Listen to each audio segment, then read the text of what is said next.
So hi guys, it's Sunday afternoon at the fest. Are we awake? Good. I've had caffeine, so I'm definitely awake. Caffeine is my best friend. So I'm sure I'm going to introduce myself and then I'll introduce my panelists, or our panelists here.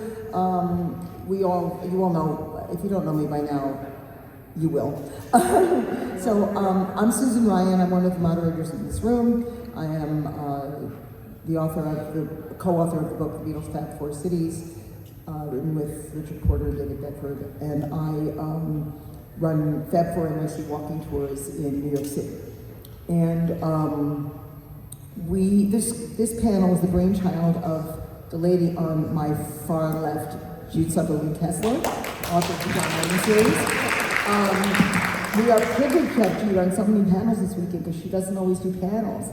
And she and I were talking. We had many a phone conversation, sometimes many a phone conversation within the space of an hour. We talked a lot, and she came up with this brilliant idea for this panel, which is going to discuss the perceptions of John Lennon over the years from the Beatles through today, and you know how he was perceived before he died, how he was perceived right after he died, how he was perceived now. So Jude is on the extreme far left. Immediately to my left is Sara Schmidt, author of Dear Beatle People, the story of the Beatles North American fan clubs, and also Happiness is Seeing the Beatles in St. Louis, which is out of print, so you might be able to find one somewhere, but Sara doesn't have them. And the producer of Meet the Beatles for Real website online, and she has amazing stuff on that website. It's a great place to get cool stories.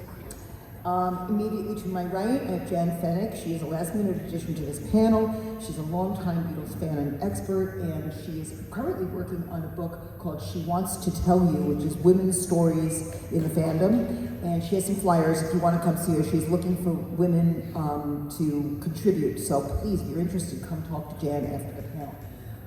To her right is Skylar Moody, YouTube, not YouTube, I'm sorry, TikTok. I know it's not YouTube. I know it's not YouTube. I just, my brain is, like I said, I had caffeine, probably not enough. You want me to think. Buy you lunch after this, don't worry. Okay. You want me to think, you know? No. Kind of Sunday at the convention. Exactly. TikTok star, and she does all kinds of wonderful inspirational videos about the Beatles. That's how I met Skylar. I saw one of her great videos, and I sent her and I'm like, "You're awesome, we need to talk." And then we had lunch, and then we've been friends ever since, so there you go. And immediately to her right, we have Scott McKinley. You might know Scott as the voice of the audiobooks for Jude's John Lennon series. And Scott is also a longtime Lennon aficionado and expert, and we're gonna discuss the various decades of John. We're gonna start with Jude over there on the left, and then we're gonna move on down. So go ahead, Jude. So if you ask the question to John Lennon, sinner or saint? Here's his answer. Part of me suspects I'm a loser, and the other part of me thinks I'm God Almighty. So, you know, if John can't even answer it, how are we going to be able to answer it? And you take the fact that history, as author Morgan Llewellyn told us, history's slippery. And that's because history relies on memory. And if you ask all of us after we leave today, you come up to us tomorrow and you say, "Tell me about that panel that you were on," we'll all remember something different, because I'm sitting next to Sara. We see things that they may not see at the other end of the line, and you know, we're thinking about our part and what we're going to be doing, and we're not watching as someone comes into the room or leaves the room. Everybody's going to notice something different, and you're all going to filter it through your own perception. On top of that, there are 7 factors that change history through time. History doesn't stay the same, it morphs, and John's history is no different. Let me tell you what those 7 factors are. I'm going to give you a quick example in John's life that goes with each one of those. So the first one is called revelation, and that's pretty easy when something's revealed, right? Something new. So when John's aunt was dying, she called John's sister, Julia, to her bedside, and she told her something that Julia didn't know and John definitely never knew. And that is that his mother had desperately wanted to keep him. She didn't just dump him at Mimi's house because she didn't want the responsibility of a little boy, especially a precocious little boy like John. She did it because Pop Stanley, her father, had teamed up with Mimi, and they had decided that a responsible person that wasn't living in sin should raise that little boy, the only boy in the Stanley family, and that should not be Julia. And she gave him up heartbrokenly. And she used to listen to this song, My Boy John, and sit and cry. She adored him and wanted him. But John didn't know that. And because John didn't know that and he saw that his mother had 2 other children, he figures, oh, it's not kids she doesn't want. It's me. She's fine with those 2 girls. She just doesn't want me. And so because of that, this hole in his heart, this longing, reaches out to all of us. We hear it in Tell Me Why You Cried and Why You Lied to Me. I gave you everything I had, but you left me standing on my own, and on and on and on. I'm a loser, nowhere man. If I fell in love with you, would you promise to be true and you're not going to desert me and leave me like she did? We hear it in the songs over and over and over. That's because the revelation of the fact that his mother wanted him wasn't told to John. The next one is acceptance.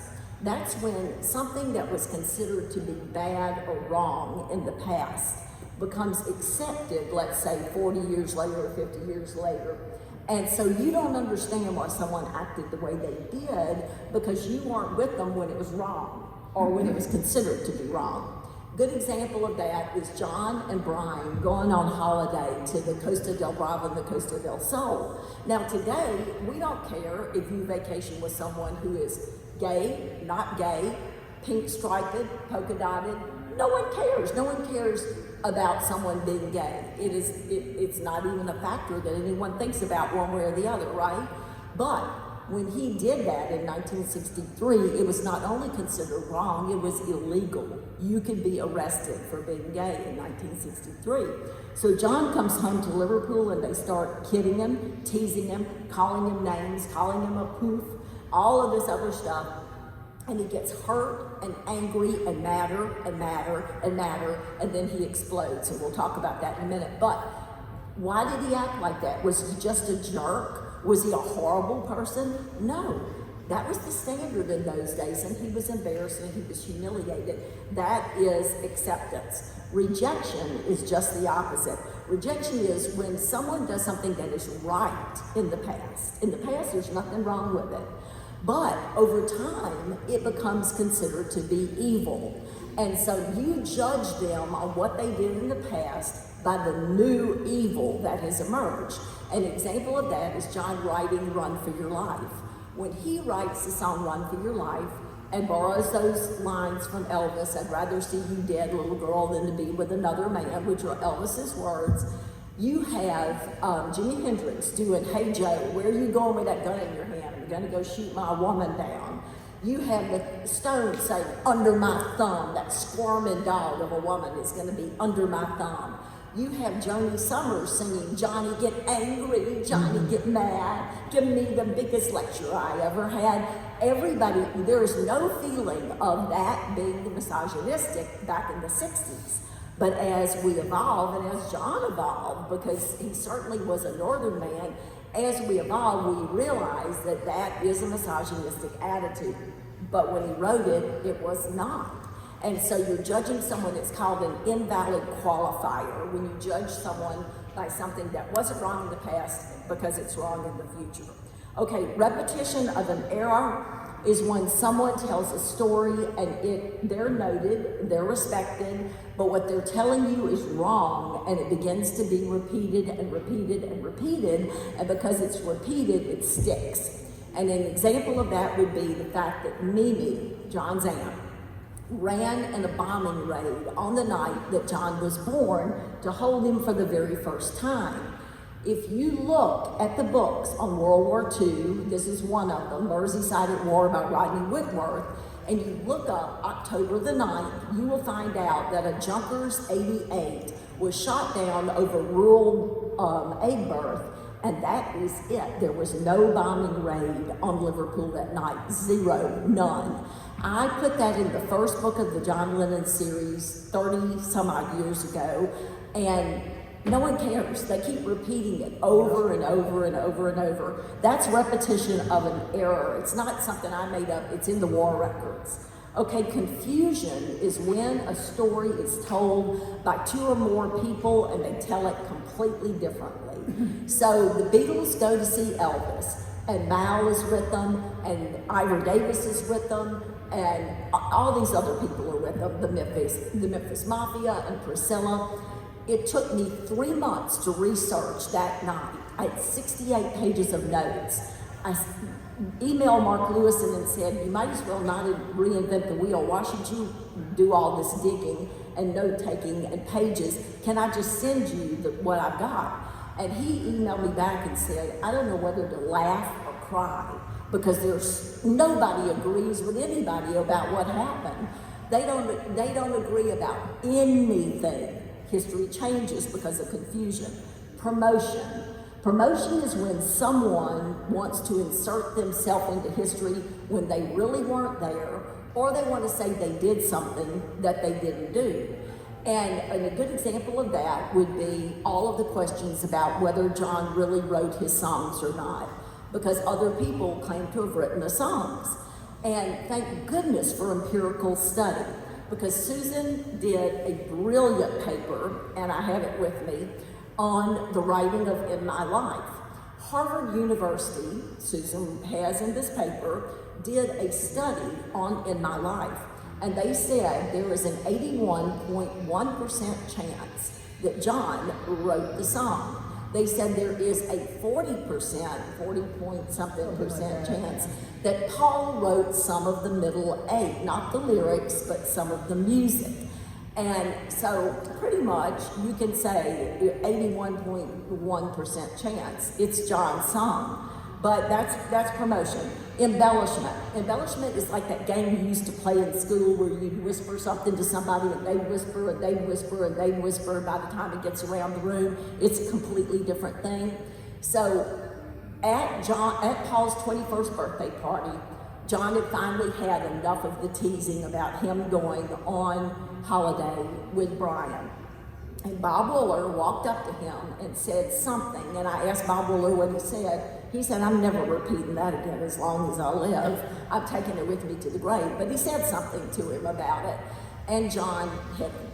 And yes, they sent Bob to the hospital. He had bruised ribs and a bruised collarbone.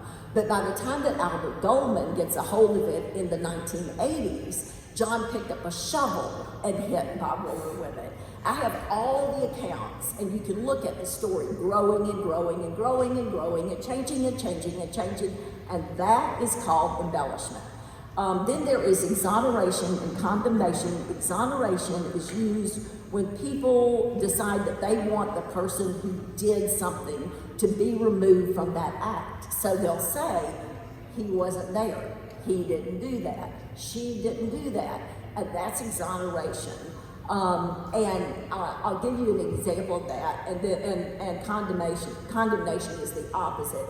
Here's condemnation, doing the exact same thing. You want to blame someone for something they didn't do. 1964 North American tour, they say to the Beatles, why do you guys need this taxpayer money to protect you?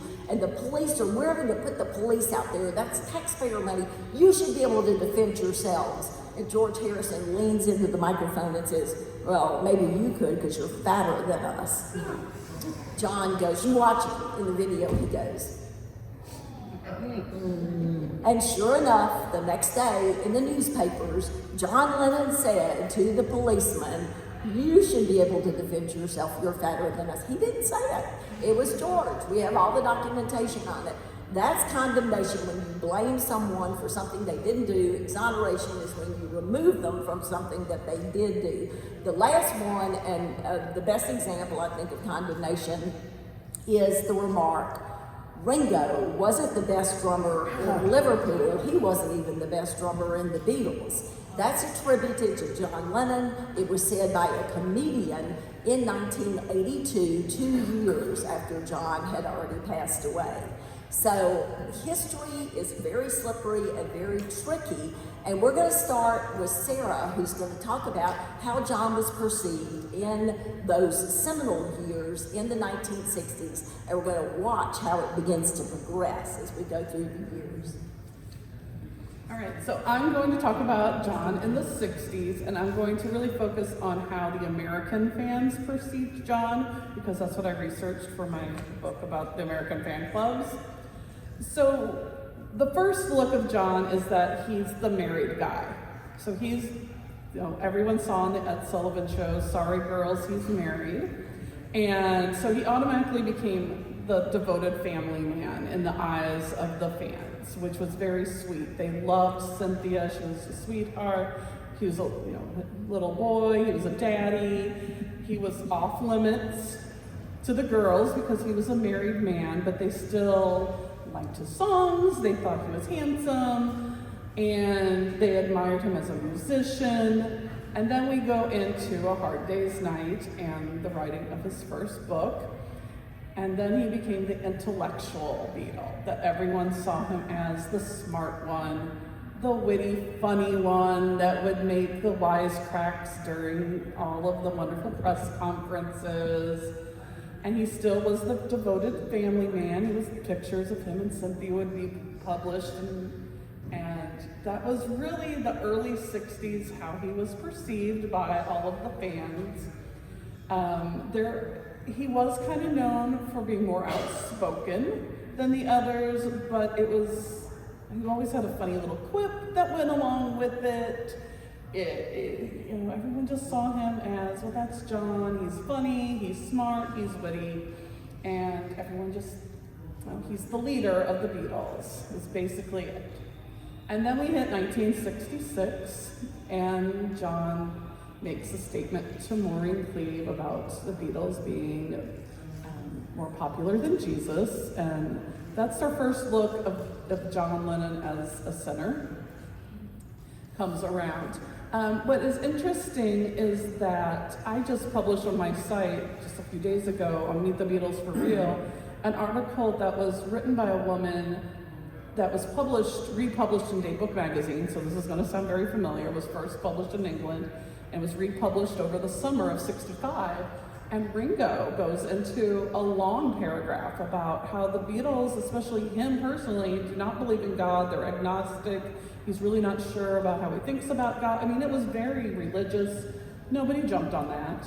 Nobody said anything. But as soon as it was John, then it was a little different. So the Beatle fans, like the hardcore people that loved the Beatles anyway, a lot of them disagreed with John and said, I don't agree with this. I'm a Christian believer, but I do believe in John's right to freedom of speech, and I admire him for saying what he believes.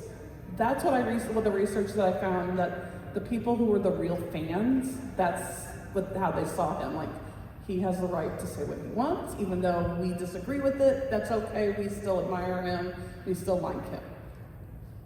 However, the press didn't necessarily feel that way, and they really pushed the Beatle burnings and all of making him be like he's anti-religion, he's a bad person, look at the terrible things he said, he thinks that the Beatles are better than Jesus, which of course took his quote and reconstrued it, but in the end, while people still hung on to that for a while, it was easier, once he apologized, people kind of moved forward, and he was back to kind of, well, he's the guy that speaks his mind, he's outspoken, they would, as Jude said, would miscredit certain controversial quotes to being John that weren't John. But the view of the fans didn't really change. The people that loved John still loved John. Then we get into 1968 and Yoko comes along. And when John and Yoko got together, the fans thought Yoko was really, really weird. And they were upset that John was having an affair. They thought less of him because he cheated on his wife, and they all loved Cynthia. And a lot of fans didn't lose their devotion to the Beatles, but their favorite Beatle became Paul. If they were a John person, a lot of them were like, you know, I went through the bigger than Jesus thing, and that was okay, but I'm not for this guy that cheats on his wife. Was never, from all of my research, what we know is not necessarily correct. It was never about Yoko personally.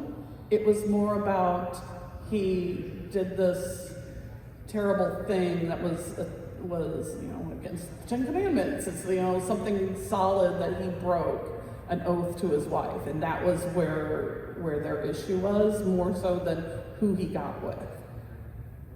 After that initial shock kind of wore off, and John became then known as the peace activist, and he got on everyone's good side again. So the people that were like, oh, I don't really like John anymore, once he started in with the give peace a chance and really speaking his mind about peace and love and against the Vietnam War, people were ready and able to jump on like, yeah, he's a good guy. Like, he did this mistake, but Yoko was the true love of his life, and look at them, what they're doing for peace together, and they were more on board again with John, and they're like, yeah, he's still the good guy that we love.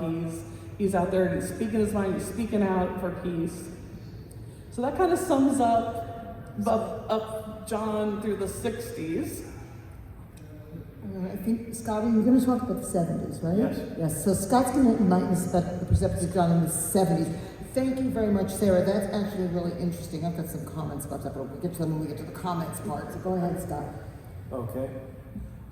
Just wanted to start by saying, keep in mind that the 1960s didn't actually end in the 60s. So Right. it's not exactly strictly chronological. So the 60s kept going through at least the first few years of the 1970s. Yeah. So just to put it into perspective, I grew up in South New Jersey, but by 1972, I moved to northern New Jersey in the New York City metro vicinity. And as a result, we got a lot more of the news from New York as local news, and we heard a little bit more about John Lennon because of that. So in the 1970s, the perception is that the Beatles have broken up, but they're just another band. They are not a legend. They're still just another band, and the 60s is still going on. And John Lennon and the other members of the Beatles have split up, and people are just judging their records as just normal records by normal people. Yeah, they're ex-Beatles, but again, the Beatles are just another band, and it's almost embarrassing by the mid-70s to be a Beatles fan, or even difficult. I remember that vividly for being in school, especially by the time Led Zeppelin got very popular. And it was extremely embarrassing to be an early Beatles fan, because it was just seen as pop music and not even just bubblegum kind of thing. So let's start with just John Lennon's. So by 1970, Lennon is still in London, or in Tittenhurst, I believe, and he's put out the Plastic Ono Band, or the Primal Scream album. This does okay, but not a very popular record. Some of it isn't played. Some of it, I believe, isn't even allowed to be played, if I'm not mistaken. Probably the God song in particular. And after that, we've got Imagine by 1970. I think Live in New York. Live in New York comes next? Yes. Which doesn't do very well at all. So That was 72. That was 72, yeah. And it's political. Americans don't like politics in their music, at least not at this point. In the earlier 60s, folk rock was, or at least folk music was respected. And, but by the early 70s, with Nixon in charge, it became a lot more dangerous. And I think Lennon was perceived as being used by Jerry Rubin and Abbie Hoffman and people of that ilk. And that's also when the move to have John Lennon deported had started. So in the news, most of what you heard about John Lennon had to do with his legal problems, about trying to stay in the country, about his visa expiring and extensions to keep renewing it, as he kept basically being supported on a lifeline of just living from one extension to another. And as a result, it didn't help his music sales very much. Imagine came out, and by that time that it came out, I think he'd already started the Lost Weekend and had gone out to Los Angeles with May Pang and was hanging around with Harry Nilsson and a couple of other friends of Ringo. They started working on And Mickey Dolenz and Pete Moon, and We yeah. talked about it yesterday. and started working on the rock and roll album, at least laying the basic tracks down with Phil Spector out on the West Coast. I remember that the scene in the nightclub where John had been thrown out after the remarks he'd made about Dick Smothers, and that was in the news. So again, he's not very well reported. It's not very popular. He's on the Mike Douglas show. Yes, for a week. And that's an unusual, if you haven't seen it, I advise you to take a look at it. I remember watching it when it was on, me too. and I was hoping to see John Lennon looking lively, and to me, he looked like he was on drugs. I don't know how to put it, but he looked pale, and as a kid, I was kind of upset by that. I didn't think, and Yoko was with him. And I think for at least the American audience, you can pretty much sum up most of the 1970s early is basically Yoko Ono with John. And never seeing John alone or hearing about John without Yoko. So in the early 70s, when people said Yoko broke up the Beatles, they believed it back then. So there was an overcorrection later, when we talk about the 1980s, but in the 70s, it was still mostly thought of as either Yoko broke up the Beatles, or if not, and John is a willing, basically husband to her, that she's more or less influencing everything that he's doing. And that's the perception that you get. Walls and Bridges came out. I actually quite liked that album when it did. It's a great album. It got some pretty Everybody good, pretty good reception when it came out. He showed up with Elton John at Madison Square Garden. And it was because they hit his first #1 Beatles That's solo right. hit with Whatever Gets You Through the And I Night. remember It was a that bet between him and Elton, and John said, sure, I'll take the bet, thinking he'd never get a #1, and the record went to #1. And he made good on it. Yeah. Yeah. And so that came out, and just before he disappeared, he got back together again with Yoko. They had a son, Sean. That's around the same time that he was working with Jay Bergen on Jay Bergen's case. And again, they're still going through trying to get John Lennon not to be deported from the United States. I do remember when he got his green card and that being announced on the radio. And then he disappeared. The rock and roll album came out, followed shortly, if I'm not mistaken, by Shaved Fish, which was the greatest hits album at the time. It featured all of his singles, including the one from Sometime in New York City, which is, as far as I know, never been re-released. Yeah. And he went into the house husband mode, which is all that we didn't even really hear about that. All we knew was that he was out of the music business and very quiet for about 5 years, so he was not in the news at all. And the only other thing about the 1970s that you would remember, as far as John Lennon goes, is when will the Beatles, if ever, get back That together was the big again? question.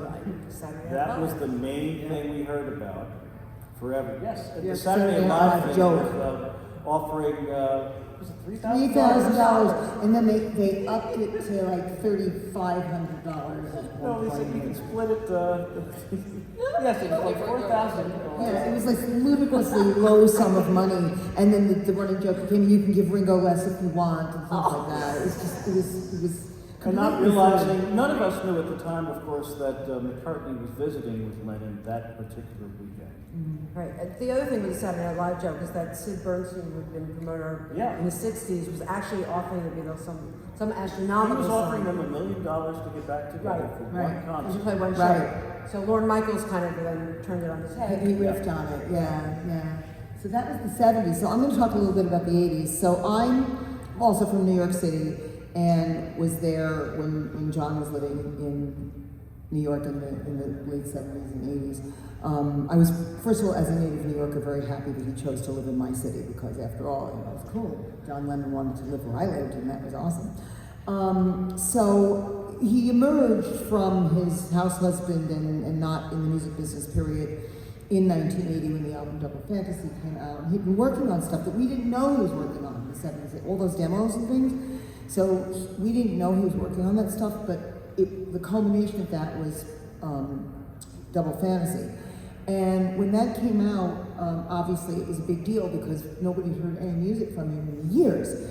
I mean, to the point where my dad, who thought that records were lousy gifts, said you didn't buy somebody a record. I don't know why. He just thought a record was like not a suitable present. You had to do better than that. And he had to be $5. Mind you, $5 you get change. And he said, you've been waiting for this album for a long time, go buy it. So I went and bought the album. I do remember that we heard the music on the air. I mean, Just Like Starting Over was everywhere. And then, of course, other songs from that album that he signed with Geffen Records because when he was label shopping, because of course he didn't have a contract with a label, he was going to around playing the demos for record labels, and David Geffen actually gave Yoko's songs the same respect as his. So he was very impressed with that, and they went with Geffen Records.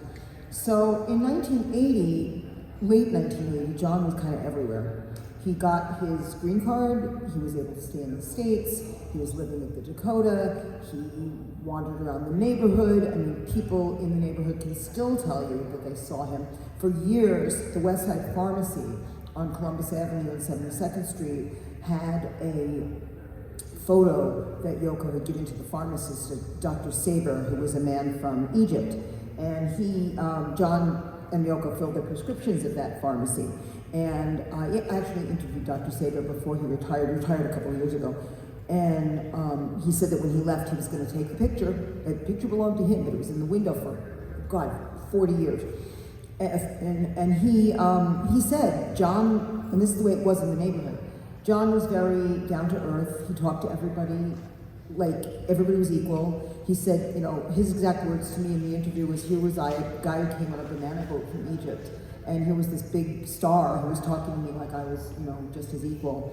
But the neighborhood, and he said John was always a nice guy. In fact, when I did interview him in the, 2010s, he said that he still had the little charge card for the account, you could charge, and it was still in John's name. He had never taken it out of John's name. It still said his name on the top, even though Yoko filled her prescriptions and John was long gone. So obviously in December of 1980, the unthinkable happened. And most people heard about it on Monday Night Football. I actually didn't. I was at school on Long Island, and I heard it come over the air from the sports reporter on Channel 5, who gave a sports update after a rerun of MASH, weirdly. And he, instead of giving the sports scores, he said that John had been shot outside the Dakota, and there was chaos. I was living in a dormitory tower at Hofstra University on Long Island, and my friend from another dorm called me, and I went over there, and we sat up all night listening to Vince Scelsa on WNEW-FM in New York, crying. He was crying. The whole world was a mess. And it's weird what you block out, but you remember stuff like as flashbulbs. It's like images that I don't remember details. But after his death, and after the silent vigil that happened a week later worldwide, there was kind of a perception of John that was different than it had been. He was sort of deified, almost to the point of pain. I mean, it was, people felt really bad, obviously felt really bad. Yoko was not as vilified, because here suddenly she was this poor woman whose husband had been shot in front of her, and she was a widow, and it was awful, and it was. And for a while anyway, the Yoko broke up the Beatles stuff stopped. And also just as a musician, that's when Walking on Thin Ice came out. It was actually a hit, and all these new wave bands and all these punk bands were suddenly kind of like saying how they were Yoko fans, especially the B-52s. Yeah, exactly. And so, you know, there was this whole, it wasn't just John who was suddenly a saint, it was like Yoko was suddenly a saint too, by association, you know. But there was a period there where anything John had said previously that was negative, like the bigger than Jesus thing, or the, you know, anything he might have done or said that was not so savory was sort of glossed over. And I call that the Martin Luther Lennon phenomenon, you know, where everybody kind of put him on this pedestal, and he was, you know, the sainted martyr of peace and love. And while that's all very well and good, it's not the whole man, okay? And that was, it could be difficult because, you know, if you were a fan like we are, you knew that that wasn't true. But of course you weren't gonna say that because then you would have come off like a sour curmudgeon who didn't feel bad that he was dead, you know? So there was this whole turnaround and reevaluation of the perception of John Lennon the man. And while none of the stuff we said so far, and I'm sure that Jan and Skylar are going to elaborate on the 90s and beyond, none of what we've said so far was entirely true, but none of it was entirely false either. But this is, when John was murdered, it put him into the realm of history, because his history stopped. So, and it was also a perception by fans. I mean, I know at least in my case, I'm obviously, I was born 2 days before he turned 21, okay? And I was 19 years old, and he was much older than me, right? But he stopped, and I didn't. And the closer I got to 40, the more I started thinking of him as a peer. And then I exceeded him. And my life experience was very different than any life experience he ever got. And I'm sitting here 62 plus years old. John never got to 50, let alone 62. And I almost feel like he's that kid. It's really weird. It's very weird warping of time. But more to the point, when they did the silent vigil, it was people all over the world who did it. And it was 2:00 p.m. wherever you were in the world. And there were obviously vigils in Australia, and vigils all over Europe, and vigils in Liverpool, and vigils in New York, and California, and the biggest one, of course, being in Central Park. People converged on the Dakota. Since I was at school on Long Island, I did not get there, but I did participate in one of the vigils, and actually this photo, you can come look at it later. I went to Eisenhower Park in East Meadow, Long Island with my friend from school, which was within walking distance, and we did the vigil there. And this photo was on the front page of the Long Island paper Newsday. It's weird when you see it on eBay, your face is being eBayed. It's very strange because people sell it, which I think is bizarre, but they don't know who I am and they don't know who Laura is. That's my friend Laura. And people tell me it's my 15 minutes, and I say, I wish I'd never had a reason for that picture. Why in the world would you want to be on the front page of the paper because you're crying because somebody was murdered, you know? But there was sort of a honeymoon period with John at that point.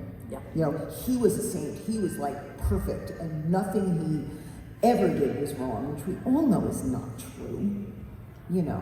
And then it proceeded into the 90s, so we'll let Jan talk a little about that. Yeah, I just wanted to add that, funnily enough, that I'm originally from the city, but I grew up on Long Island, went to college in Chicago. So when John was murdered, it was the end of my first trimester at Northwestern. I was 17 years old and a freshman, and my best friend, who lived in Des Plaines and was still in school at the time, called me and broke the news to me. And then I was up all night, and I failed all my finals, came home the Friday before the vigil. The vigil was Saturday? Yes. Yeah, and my best friend from high school on Long Island, we went into the city, and we were actually at the Central Park thing, which was just mind-blowing. It was just like, I can't even describe it. And for me, like, everything is etched in, like, absolute detail. Like, Oh, the phone it's- call, the conversation, staying up all night, calling my pen pals It's around the photographs. country.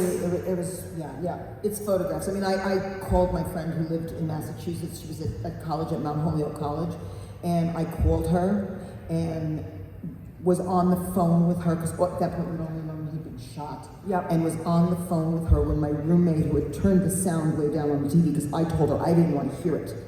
And she turned to the television with tears streaming down my face. And all I could do was go, oh my God, oh my God. And my friend Nancy, who I was on the phone with, who was normally very self-contained, started swearing like a sailor, what the F is going on, what the F is happening, and she was yelling at me, and it was all I could do to choke out, oh my God, Nancy John's dead. You know, and it was, yeah, you see it like flashbulbs, it's weird, yeah.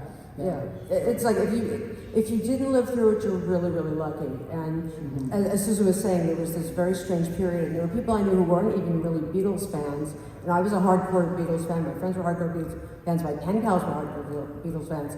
All of a sudden, people who didn't even really know him and had to listen to him, let's say prior to November of 1980, were suddenly experts and suddenly like his biggest fans. And we knew nothing. But there was this weird honeymoon period for, I'd say, most of the 80s. And like I said, a lot of the new wave bands suddenly were embracing them. The B-52s did a song based on Don't Worry, Kyoko. Sonic Youth were big fans. There was the album Every Man Has a Woman Who Loves Him, where they did covers of Yoko songs. And Yoko actually became like this big thing in that. And dance clubs. Yeah, and dance clubs. That was a little bit later. That was the 90s and the aughts for that. But yeah, Every Man Has a Woman Who Loves Him is a great album. Yeah, and it suddenly, she was suddenly getting the vindication that she hadn't had before.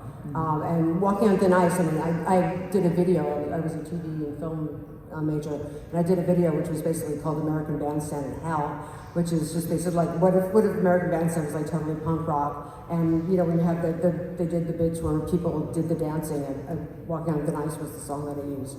And it's a really fun video. But so at the end of the 80s, I mean, everything was in a very positive, if not overly positive.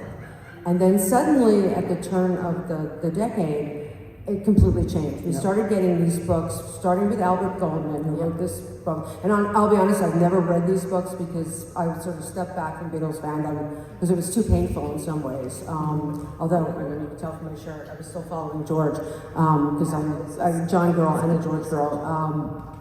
But I did not read these books, but I heard about them. And the first thing is the Albert Goldman book, which is basically a portrayal. And from what I can tell, Goldman did a hell of a lot of research. And he had also written a book on Elvis and worked on something else, but he then would turn all the research and kind of like, he had an agenda of proving that John was basically a mentally ill person who sat there 24 hours a day, TV on, didn't talk to anybody, was being pushed around by his wife, this, that, and everything, and it was a really horrible portrayal.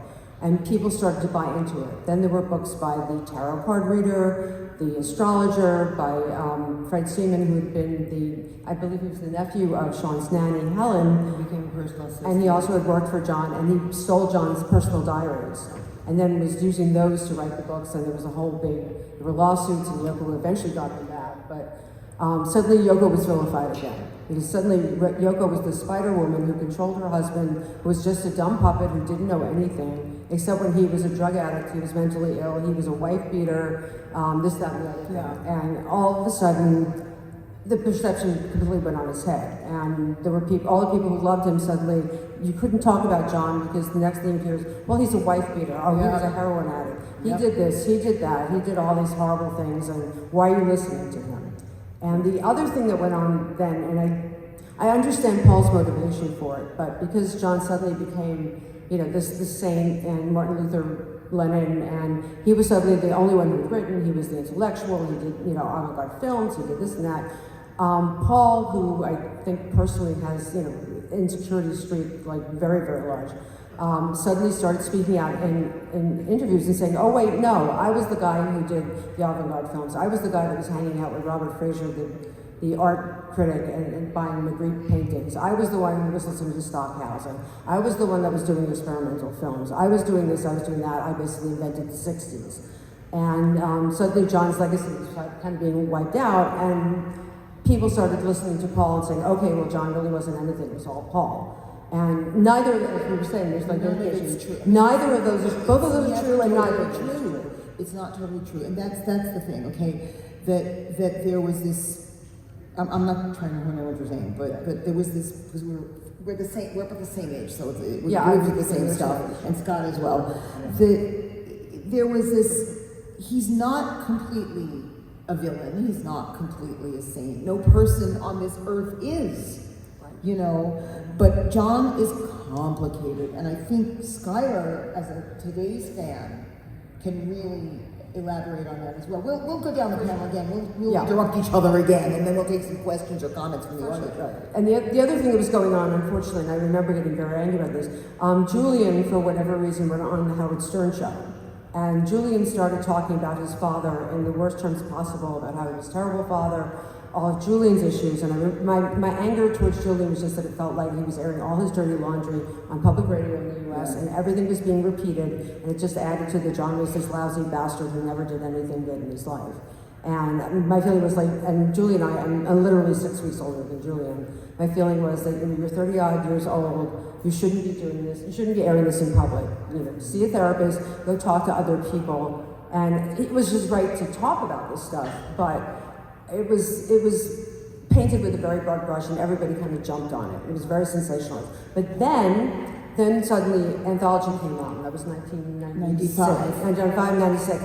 WABC TV ran their own version of the Anthology. It was their own cut, and the albums came out, and then suddenly perceptions changed again because people started hearing John as the rock and roller, John's music, and a much more balanced view of him came out. And there were still people that kind of were buying into the negatives, but he started. The needle started swinging back towards the There's a middle. lot. Yeah. And Skylar can definitely, we'll let Skylar elaborate a little bit on what happened after the late 90s. Yeah, because that was, one other point is that the other thing that I think happened is George kind of picked up John's mantle, and George became the one that was kind of like puncturing the balloon of ego and puncturing like a lot of the Beatles, the legendary status, and saying, no, we were just four guys. And George became the smart ass who was talking about that stuff as compared to John. So. By the way, just so you know, we're running late because the next people in this room are not here. So we're going to run over. This is okay. We have time in this room. I'm not really worried about it. Right.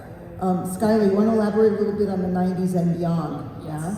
Well, 90s I can't speak to. I was a baby. However, coming into this generation, I mean, being on this panel in general, when I first saw John Lennon, sinner or saint, in a way, he's both. It's not just black and white with him, there's shades of gray. And from what I've seen with fans of my generation, a lot of us understand that, but then there's a lot of individuals that only paint him as the sinner, because it's hard to go on the internet and you can even just say John Lennon, and everyone will immediately come at you and say, wife beater, abuser, racist, he said the N-word, he abandoned his son. It's just this immediate negativity thrown in your face. I've literally had friends my age who stopped talking to me because I'm a John Lennon fan. Yeah, it's absurd. It's absurd because I see all this and I think, when I first became a fan, I was thinking, okay, whoa, this is a lot of information to be thrown at me right away. What is going on here? So then I immediately started looking into everything and thinking, is this true? Is all of these horrible things people are saying true?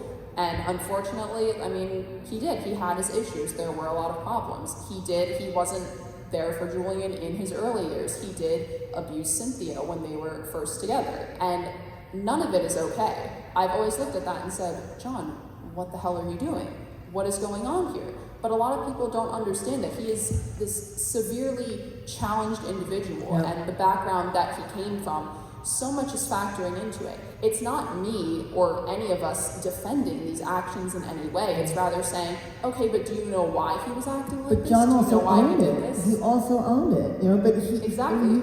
he would be the first one to tell you he was a son of a bitch, you know. He's an incredibly self-aware individual that desperately needed the help and never got it. And it's hard to go online and explain to people if someone says, oh, well, John said the N-word in one of his songs, and I'll say, okay, well, do you know why he did that? It's obviously, I don't agree with it. I can't even listen to the song. It makes me completely uncomfortable. But then I say, oh, do you know why this is why he did it. This is what the phrase meant at that time. And don't think it was as okay then, definitely not okay now. But you can't even, it's hard to speak about it online these days because everyone will say, oh, well, you're defending it. No, you're explaining it. This is why he did what he did. And I just feel That's all I'm going to keep saying, is that it's extremely hard to speak about him or even try, because I'm not trying to paint him as a saint and say, oh, he didn't do anything wrong, he's this complete angel, because he wasn't. But he wasn't this incredibly horrible, evil person that so many are trying to make him out to be. He had these challenges, he desperately needed the help, and it's hard when he's not alive today to kind of explain this for himself. We don't know what he'd be like. We don't know what he'd be like at all. He's frozen in time, you know. And, Exactly. And like Skylar says, the negativity is thrown at you all the time. And for those of you who don't know, I give walking tours at Beatles sites in New York City. And I gave a tour to some women who are probably just slightly older than Skylar.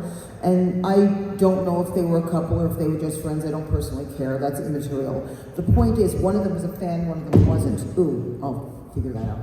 One of them was a fan and one of them wasn't. And the one who was the fan was listening to what I was saying, and the other one spent the 2.5 hours of the tour. Every time I opened my mouth and said the name John Lennon, she would go on a tear about John Lennon, the horrible serial abuser who did this, that, and the other thing. And finally, I turned to her, and I don't like to do this, it's unprofessional, believe me. I said to her, listen, nobody is forcing you to be on this tour. Your friend is having a good time. You don't like it, go to Starbucks, have a coffee, she'll meet you later. You know, it's just like, don't scream at me because I'm telling you facts. And she didn't stop for 2.5 hours. And it's because this negativity is thrown at you. Like Skylar says, you go on the internet, and I've had teacher friends who wanted to put a quote by John Lennon on their bulletin board, and they're told by their administration, we don't quote that man in this school. Things like that. And it's crazy. And so the needle swings from here to there. There's very seldom that middle ground. So is he a sinner or a saint? He's neither.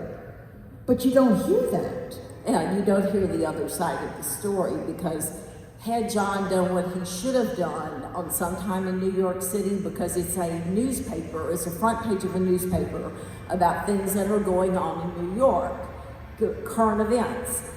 The first song on that LP should have been New York City. It would have set the stage for the entire LP. All of the current events that followed would have been put in their proper context.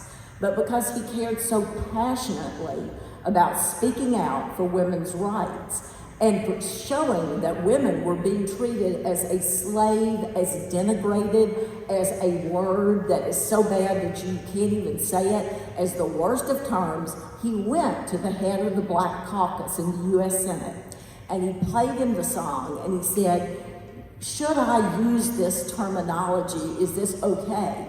And the answer he was given was, that is exactly how we've been treated. You don't have to be just a woman to be an in. You can be someone that people, another race that people denigrate. Yes. You can be a religion that people denigrate. You can be a sexual preference that people denigrate. And none of it is right, John, and thank you for speaking out. So then he went to the NAACP and said, can I use this term? Is it okay? And they told him, this is what people need to hear, because women have been treated the way we have been treated, and it needs to be said. And yet today, in 2024, knowing what we know, that is the song that can't be played on the air when he was speaking truth to power. You're absolutely right. Absolutely right. Absolutely right. And I think that, but you know what, the whole idea of great art will make you uncomfortable. It should make you uncomfortable. Because if it doesn't make you uncomfortable and doesn't make you think, then what's the point? It's not that we shouldn't enjoy great art, mind you. It's not that we shouldn't have fun and we shouldn't bop and we shouldn't have a great time. But sometimes you need to have something that goes, wake up. It needs to alert you. It needs to alarm you. It needs to pound it into your brain. And he wanted to be that person. He was always so passionate about trying to get his thoughts out there. He wanted to get in your face. He wanted you to listen to what he was saying. And I feel like a lot of people tend to just misconstruct that in a way. They want to look for any excuse to try to tear him down, because he has that confidence to want to get out there and speak up and put himself out there and do something he's passionate about and cares about. And he says, you know what, I don't care what anyone says about me. I'm going to do it. And people still want to try to tear him down. And he was never going to back down from that. And I want to say also that a lot of things also, we're looking at them now from this point of view in the 2020s. But there's also historical context for a lot of this stuff. I mean, not that men should ever beat women, but it was a lot more prevalent. It was actually acceptable back in the 40s, 50s. Yeah. 40s and 50s. I mean, George or John talked about, one of the reasons that they would backhand women, or John backhanded women, is that they watched films and there were guys like Monty Cliff or James Dean or whoever, who were the tough guys that were slapping women on screen. The N-word was always loaded, but it was used on television, it was used in films. Go watch, Blazing Saddles, Richard Pryor on Saturday Night Live, even a lot of stuff that was talking about race, it was less loaded then than it is now. And so even though it was so powerful word and white people shouldn't have used it, they were, and it was, you could hear it a lot more than you hear it now. So there is this historical, Well, that's the thing. Historical context, okay? And to be context. fair, what precisely happened is that John slapped Cynthia once at Liverpool College of Art, knocked her head back against a pipe, and she broke up with him, and they were broken up for 3 weeks. And he came groveling back. and she said if he'd never done it again, that would have been the end of them forever. And it was not, he never beat her up. And, And yeah, obviously what he did still was not okay, but I Yeah, think even no, it's explaining never that, okay. when people say, oh, he beat her constantly, it's like, no, it happened once, and they go, oh, so you think it's okay? No, I'm just No. telling you the facts of what happened. It's not okay, but the fact is that she told him to bleep off, and he bleeped off, but then he came crawling back. Right, She and- didn't have to take him back. She could have told him to screw himself, but she didn't. She took him back. And the other problem is that there are a couple quotes from him where he was kind of running off the mouth saying, oh, I used to beat up women, I used to do this and that. And John, if you know of John exaggerated a lot. John painted a lot of things in broad brush. And also to quote George, John would say things one day and the next day he would regret it and he would apologize and then put things in more context. Sarah is dying here. You got something to say? No? No. The thing with John is that he was such an open book, and his whole life was out there. Like, he was a reality show before there was a reality show. Yes. Videos. Who needs the Kardashians, am I So right? there's so much of him that's been recorded and quoted that's how he felt on Monday. And by Tuesday, he might have felt totally different. But because we have this documentation of what he said on Monday, that's how he felt forever and ever and ever and always. And it's, and It's not how people work. just so you know, guys, I'm sure everybody in this room knows it, John Lennon is one of, if not the, most misattributed, misquoted people on the internet. Do not believe a blessed thing that they say he says unless you can verify it in 5 places. Like that pithy, ridiculous, stupid comment about when I was 5 years old, I wanted to be happy. Would John Lennon ever talk like that? Like, no. It's a greeting card. It's a piece of greeting card BS. Okay. It's the same thing about the quote about the drummers about, Yeah. the Ringo wasn't the best drummer in the Beatles. He never said that. That was from some comedy show. Yeah. And some British comedian said, and John, just thought that Ringo was like the greatest ever. He never literally said, I am the greatest. He never ever would have denigrated his There's so friend. many great funny things that he did Yes, say. exactly. But Exactly. who is this person that keeps pulling out fake? He's so misattributed, it's frightening, and it's just, But if you look, he said so many great things. of that course could be he did. Go with the great No, that's thing. not such a good. But I have a quote that might be good to kind of sum it all up. And then we'll take some questions. Okay, this is John.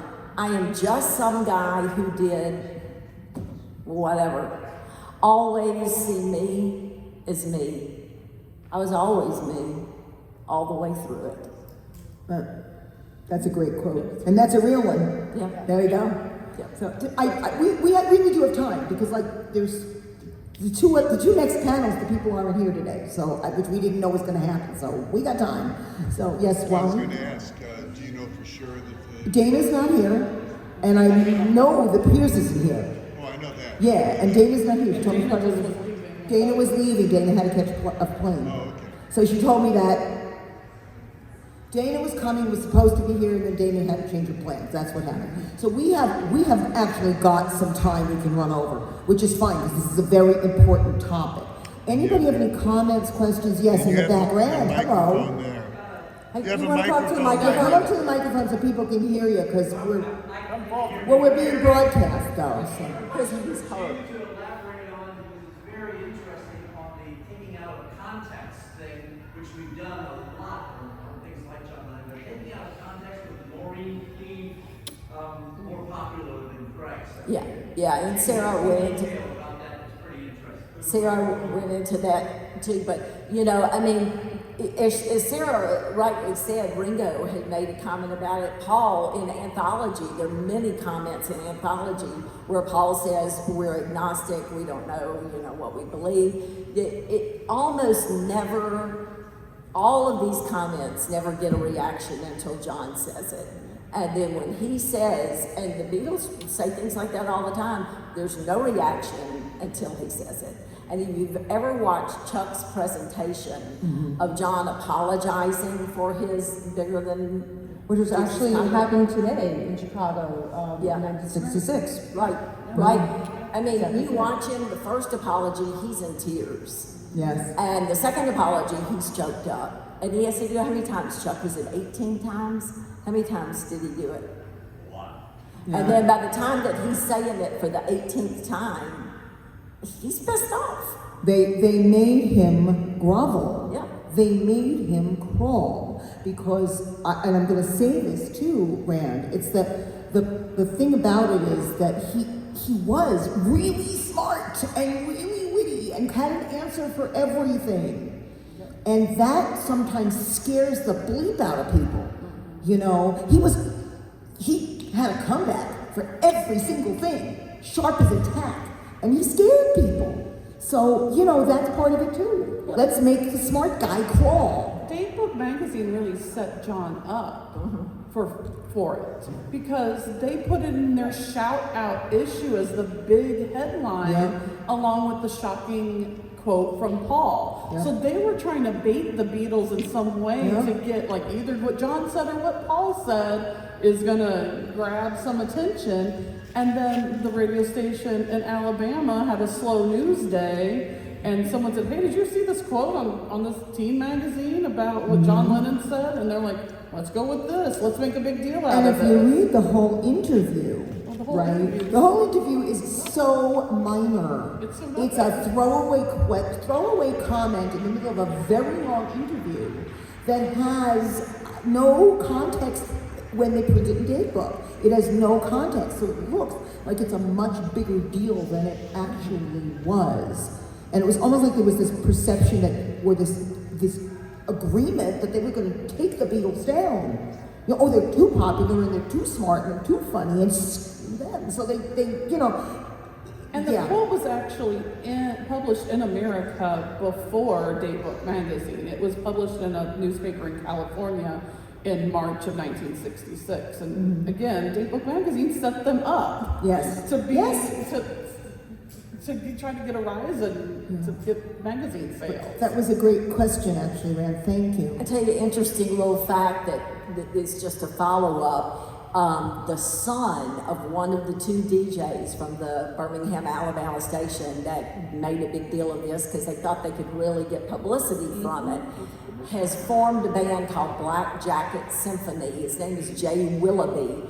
And he devotes his life to going around and playing Beatles music live. We got to see them perform, I think all of, was it Abbey Road live?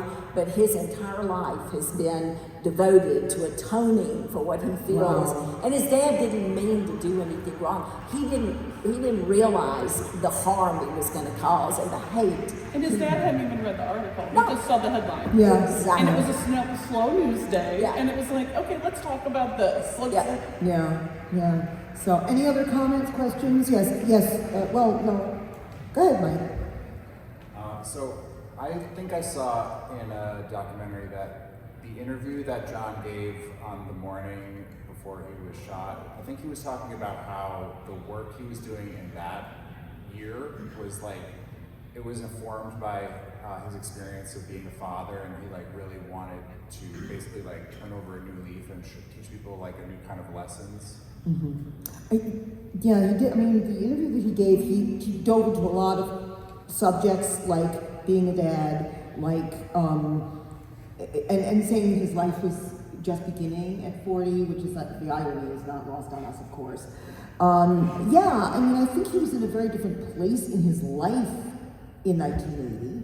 He always had the demons. I mean, Jude will say so. He always had the demons, okay? But he was starting to learn, and I'm not going to say he ever did because he didn't live that long. He was starting to understand how he could conquer those demons. Except in the Playboy interview, which was John suddenly running off with the mouth or whatever. Yes. And saying a lot of negative things, which for the rest of George's life, he kept getting thrown up in his face. Yes. And again, John was not there to defend himself, and I'm sure the next day he would have regretted it. But John I mean, that was John. He would say whatever he was thinking at that moment, and then he might have gone home afterward and goes, oh. So yeah, I mean, it's like on Monday he'd say one thing, and on Tuesday he'd go, yeah, you know, I was a jerk yesterday. The reality.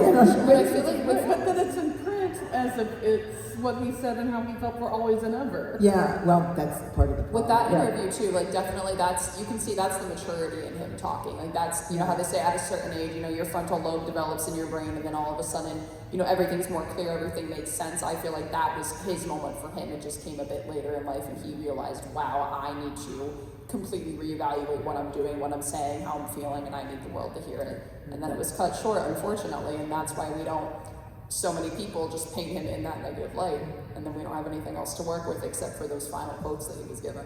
That was a really good question. Thank you. I hope we answered it. I hope we, you know, got to some of the points. Is it safe to summarize, in looking at this in total, that essentially the way John is looked at could be considered institutional groupthink, trying to deal with suppressing somebody who basically was not willing to go with the program? Oh, I love that. That's a great question. Wow. Jude, you want to take that one? I think you nailed it. You know, and you look at sometime in New York City, what people hated about it was addressing topics that we're addressing today. It was way before its time. And now he's just hitting the nail, every one of them, you know. But back then it was too soon. I think you're right. Yeah. This was an era when you were supposed to conform and you were supposed to get in line, and he did never get in line. But he never did. He never did. From the time he was a child, he never did. I mean, it's you know. So yes, absolutely. Thank you, panel. It's just a comment, not really a question.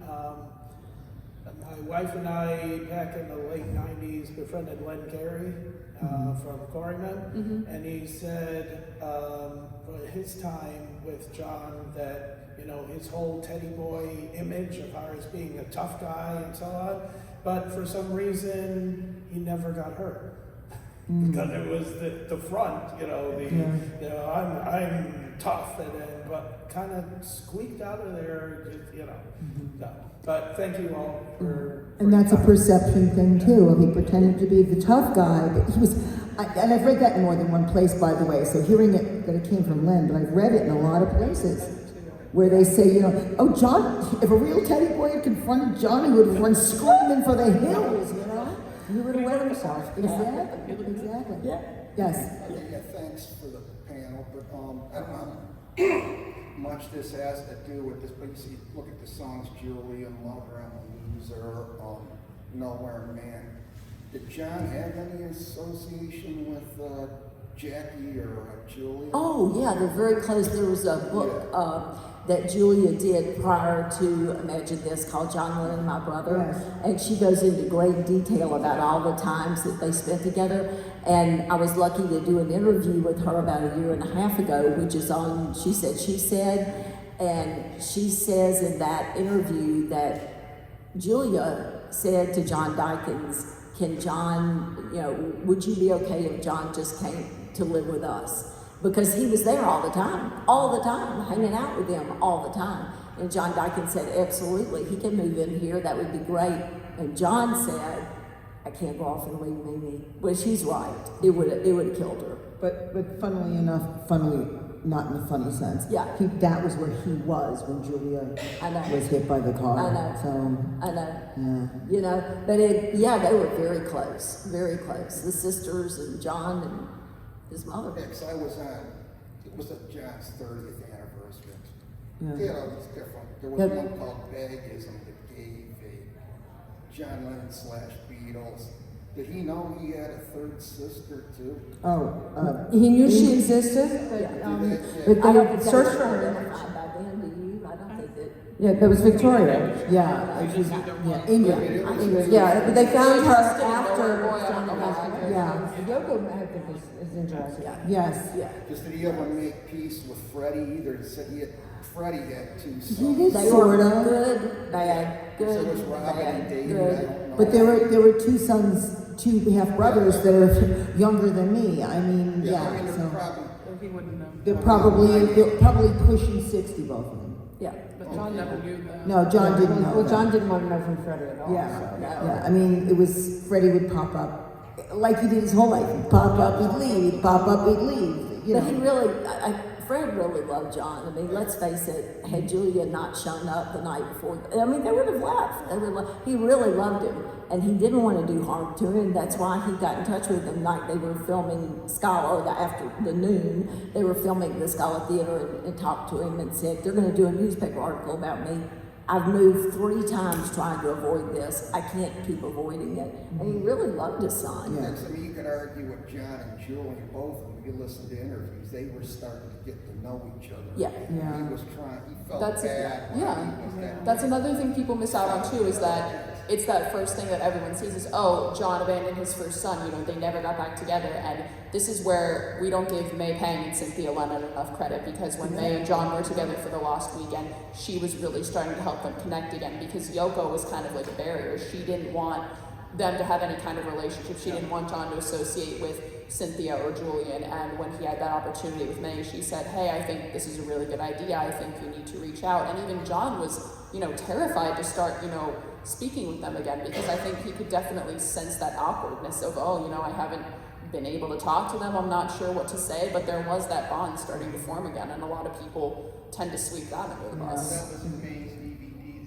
Yes. Yes, exactly. And May and Cynthia were friends until the day Cynthia died. May was friends with her. But and with John Julie. continued having a closer relationship with, I mean, as close as someone who lived in 2 different continents could be. Yes. They wrote letters and made phone calls, and Julian came every year to visit. And Julian came running to New York when John died, that's for sure. So. And the other thing is that a lot of people seem to think that, you know, because there were issues with John's inheritance or Julian's inheritances and that, which was legalese, but Julian and Sean are extremely Yes. close. They see each other all the time. They razz each other on social media, and they love each other, and they will come out and say, I love my brother. And I'm also going to just point out that people have this idea that they're still little kids. Okay, oh, poor Julian, what about his inheritance? And oh, Sean's a baby, he shouldn't have. Sean is almost 48. And Julian is literally 62. You know, it's like, stop. 61, that's right, he's 61. But just stop. Neither of them are children. And they have a perfectly lovely relationship. And the inheritance is not an issue for a very long time now. Stop. Yeah, and Julian actually has a decent relationship with Yoko too. Yes. He went to Japan a couple of years ago to do one of his photo shoots, and Yoko apparently suggested places for him to go. Yeah. She opened doors for him, and he said everything has been sorted out. We're all good at this point. And she's 91. Yeah. It's like. This is not about John, but I just really need to get there with if you got nothing better to do than hate a 91-year-old woman who was so frail she had to move to her house in the Catskills because she couldn't go around her apartment at the Dakota Inn, where she still owns it, by the way. But, you know, you have nothing better to do than hate on this woman who can't go out without a wheelchair now. Get a life, man. Get a life. I'm done. You know? I have a question for you guys. How many people out there have read the Albert Goldman book? Me. So just a few of you. I read it, and I used to manage a bookstore. I worked for Walden Books and Borders and all that for about 15 years. I read it when it came out, and I'll tell you, it has it feels like this guy had a grudge against Lennon from before he wrote it and before he did any work on it. He interviewed every person who had a grudge. And I don't even know that all those people who had grudges told the truth. Well, there were other people who said that they were interviewed and then whatever they said was like completely misconstrued and taken out of context. Yeah. Said I didn't say that. And But when you he's a have an good agenda, writer.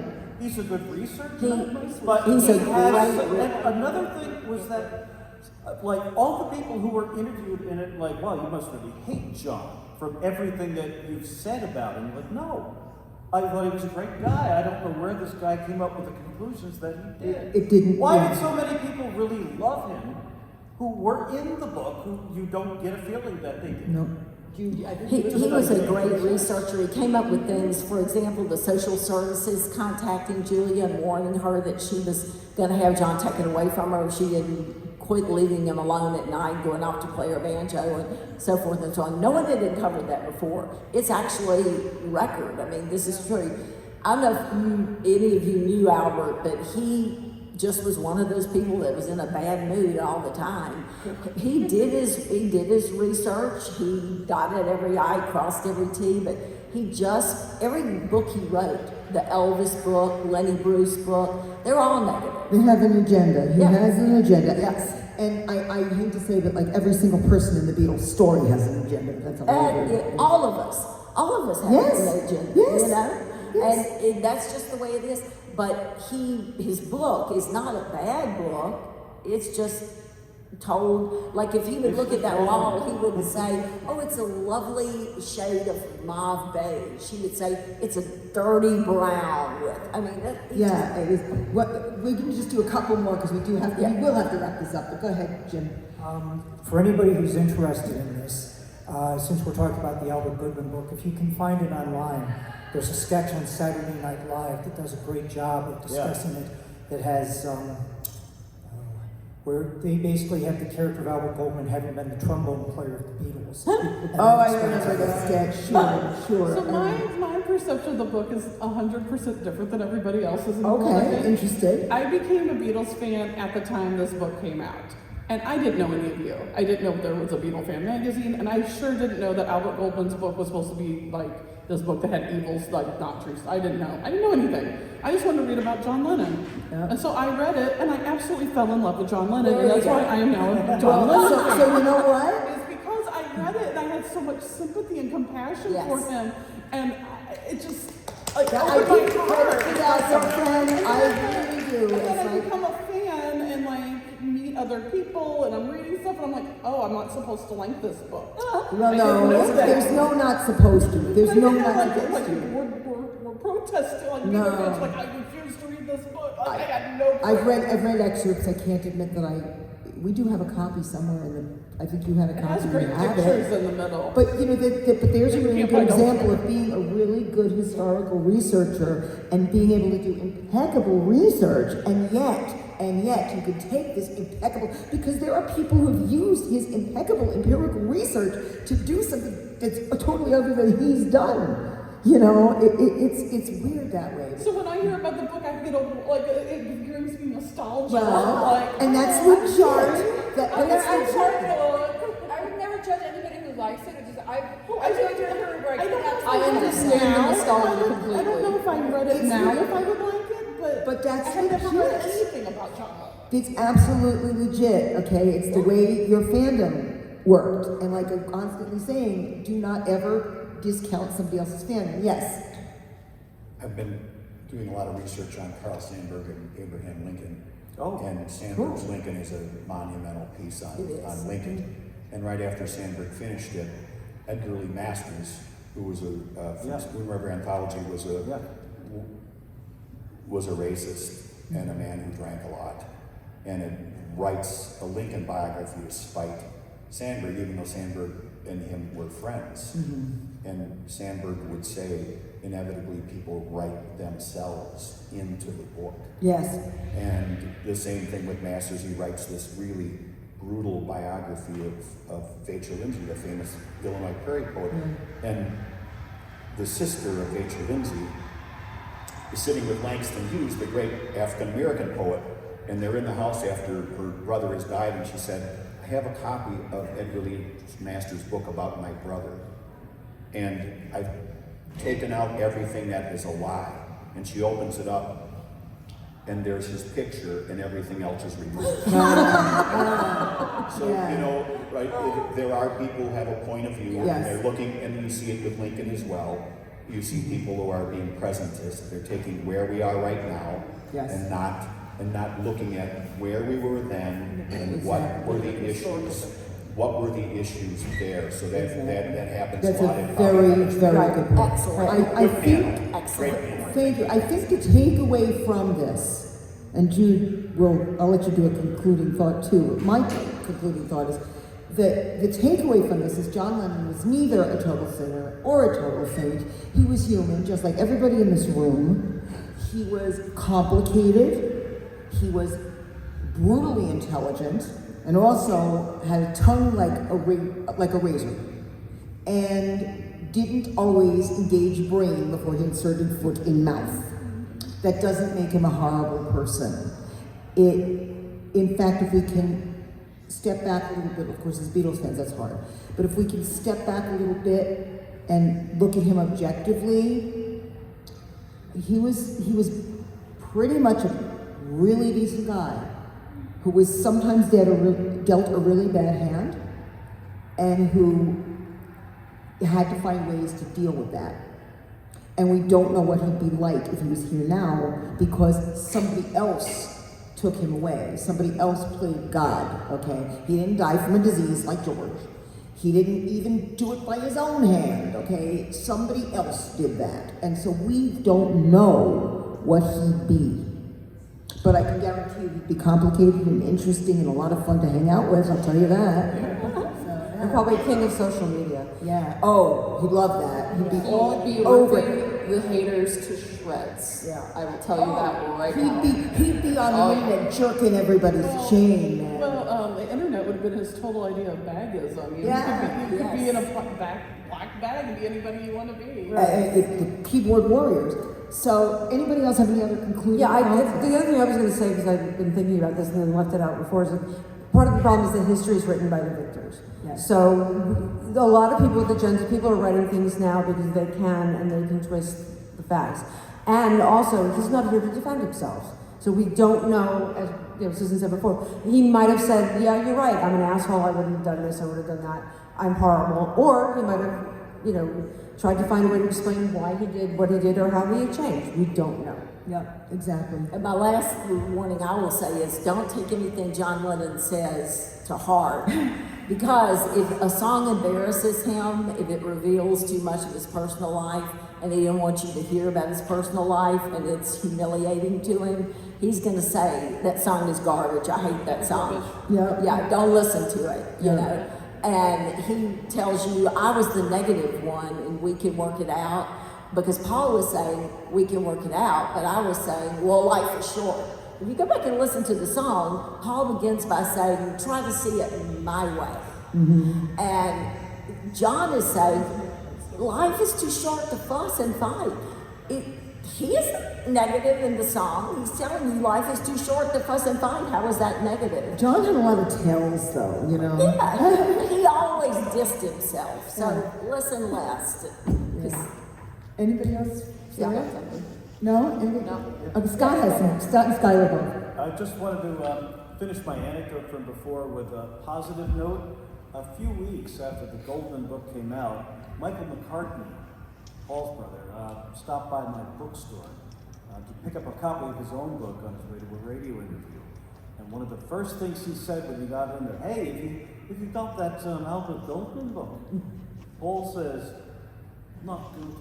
So I just wanted to let you know. Awesome. Thank you, Scott. That's good to know.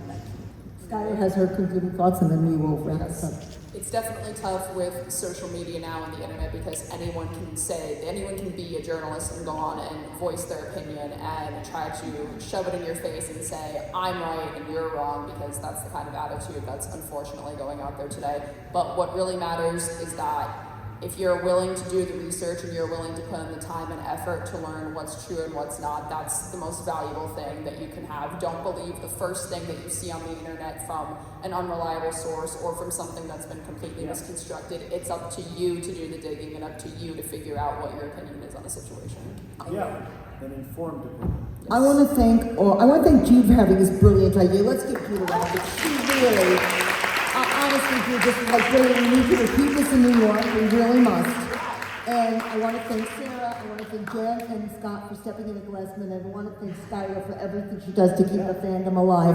I want you guys to really go out and think about what we talked about. This was a really important panel. I think I hope we nailed it for you. And there's nothing. Well, there might be, I don't even know if the person who's supposed to be here at 5:30 is here. But unfortunately, Dana Klossner had to leave to catch a flight because her plans changed, and Pierce Hemmingson, who spoke yesterday instead in the other room, had to go also. So might be somebody in this room 5:30. I can't promise you that. If not, this is the last panel in this room for the weekend. Have a good rest of the fest. Stick around for the concert later. It's a lot of fun.